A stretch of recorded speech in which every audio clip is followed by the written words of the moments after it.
नमस्कार दोस्तों, पीसीएस पाठशाला में आप सभी का स्वागत है। जूनियर टीचर भर्ती जनरल स्टडी की टेस्ट सीरीज है ये, और यह टेस्ट सीरीज संख्या 27 है। 27 संभवतः 27 है।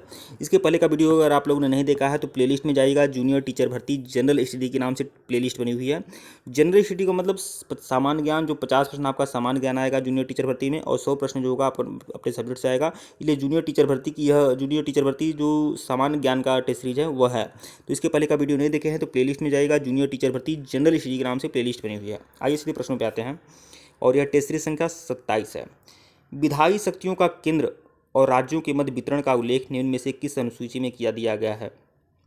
तो 7वीं अनुसूची में विधायी शक्तियों का केंद्र और राज्यों के मध्य वितरण का उल्लेख निम्नलिखित में किस अनुसूची में है? तो 7वीं अनुसूची में है। समवर्ती सूची का उल्लेख विकल्प बी जो है वापस सही है।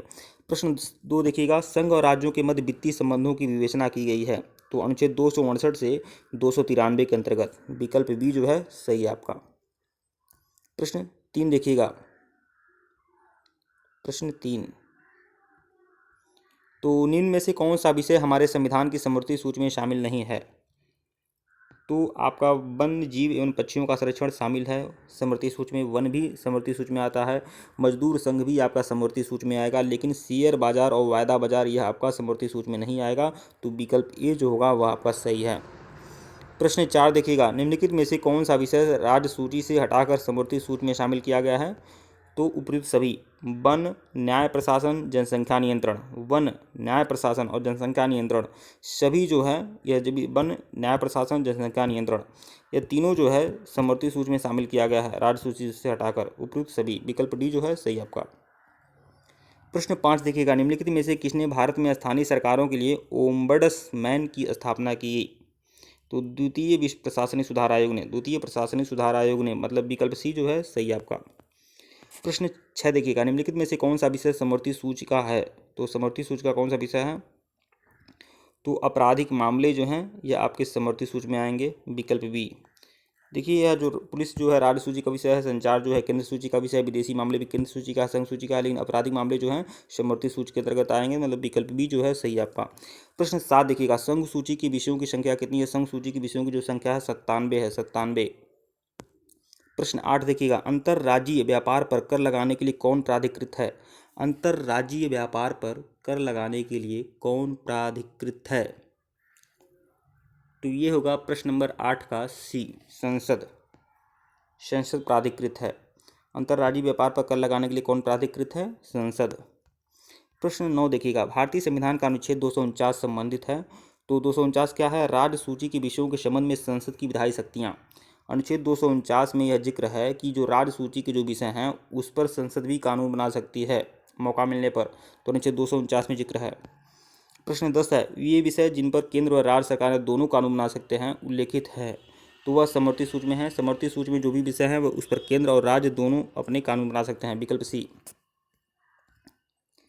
प्रश्न 1 देखिएगा, भारत में उच्चतम न्यायालय के न्यायाधीश नियुक्त होने के लिए निम्नलिखित में से कौन सी अर्हता अनिवार्य है? अनिवार्य नहीं है। जो उच्चतम न्यायालय के न्यायाधीश बनने के लिए कौन सी अर्हता अनिवार्य नहीं है? तो वह भारत का नागरिक होना चाहिए, जरूरी है। यहाँ पर आयु कम से कम 35 वर्ष होना चाहिए, यह जरूरी नहीं है कोई। 2 या 2 से अधिक उच्च न्यायालयों में कम से कम 10 वर्ष तक का अधिवक्ता रह चुका हो, यह जरूरी है। वह एक पारंगत विधिवेत्ता होना चाहिए, यह भी चाहिए, जरूरी है। कौन सा जरूरी नहीं है? तो बी जो है वह आपका जरूरी नहीं है, क्योंकि बाकी जो है जरूरी है। प्रश्न 2 देखिएगा, सर्वोच्च न्यायालय के न्यायाधीशों के वेतन और भत्ते किस पर भारित किए जाते हैं? तो भारत की संचित निधि पर। भारत की संचित निधि पर। विकल्प सी जो है सही आपका। प्रश्न 3 देखिएगा, उच्चतम न्यायालय के सेवानिवृत्त न्यायाधीशों के लिए कहाँ पर वकालत करने पर रोक है? यह बहुत ही मोस्ट इंपॉर्टेंट प्रश्न है, ध्यान रखिएगा। जो सर्वोच्च न्यायालय के जो सेवानिवृत्त न्यायाधीश होते हैं वह कहीं भी वकालत नहीं कर सकते हैं रिटायर होने के बाद। तो भारत के किसी भी न्यायालय में वह वकालत नहीं कर सकते हैं। विकल्प बी। सिर्फ सर्वोच्च न्यायालय के न्यायाधीशों की बात हो रही है।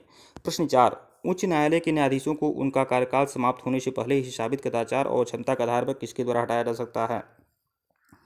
तो संसद के दोनों सदनों की सिफारिश पर राष्ट्रपति द्वारा हटाया जा सकता है।